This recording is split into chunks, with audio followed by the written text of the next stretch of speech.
Right now, though, let's turn our attention to your water bills. We've seen our energy bills going sky high over the years, although going a little bit down over the last few months.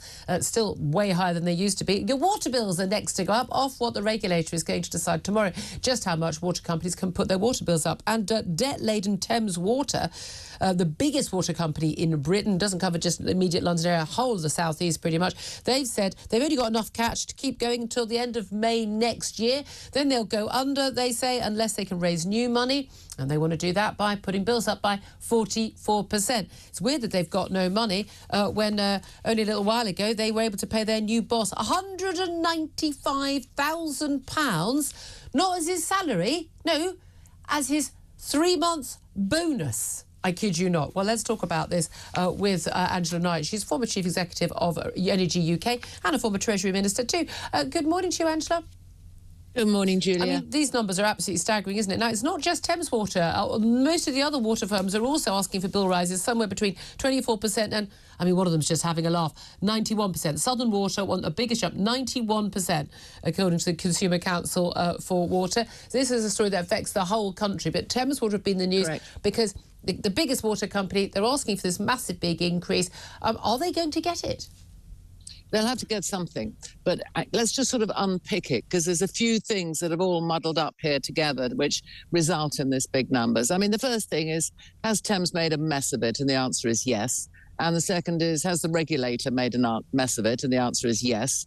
The third is nationalisation? The answer, no.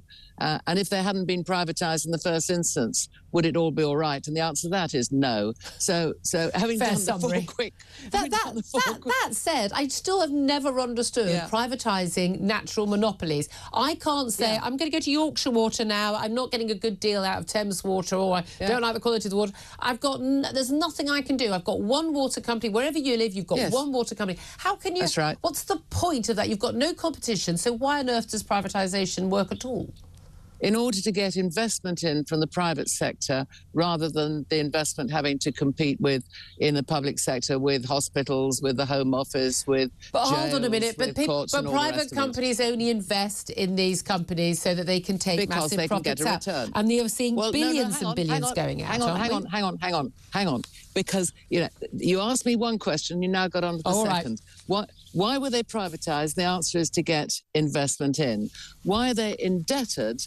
And the answer is because, in fact, a lot of that investment, not entirely, but a lot of that investment has come from people who so-called financially restructured them, and then they've taken money out in dividends and then left situations of which Thames is the poster child at the moment. So let's stick with Thames, because it is an example of what has happened in many of the others. So should that have been allowed in the first instance? And the answer is no, it shouldn't. And that is a mixture of both the people who run the company, but also actually, you know, some of the investors they allowed in and the regulator itself. And for many, many years, the regulator said to all the companies, because they regulate both their operating costs and, of course, they regulate their capital, how much capital they can put in, which equals the pricing. What the regulator has focused on is keeping the price to us low. So the result of that is that there is a chunk that should and could have been invested, forget about anything else, it should and could have been investors, which did not take place. And now what needs to happen is they've allowed the structure to go wrong in many instances, not all, but in many instances. That investment still needs to take place. We've all seen it, sewage coming out into the rivers and so forth. And also it's sunny for 3 days and therefore we have a hose pipe ban. Absolutely. And then it rains for 2 days and all of a sudden we're on the overflows. Yes, I know that one as well. So I think the question is really, what should we do now? And I'm going to stick with Thames. I've only got about 30 seconds. Go for it.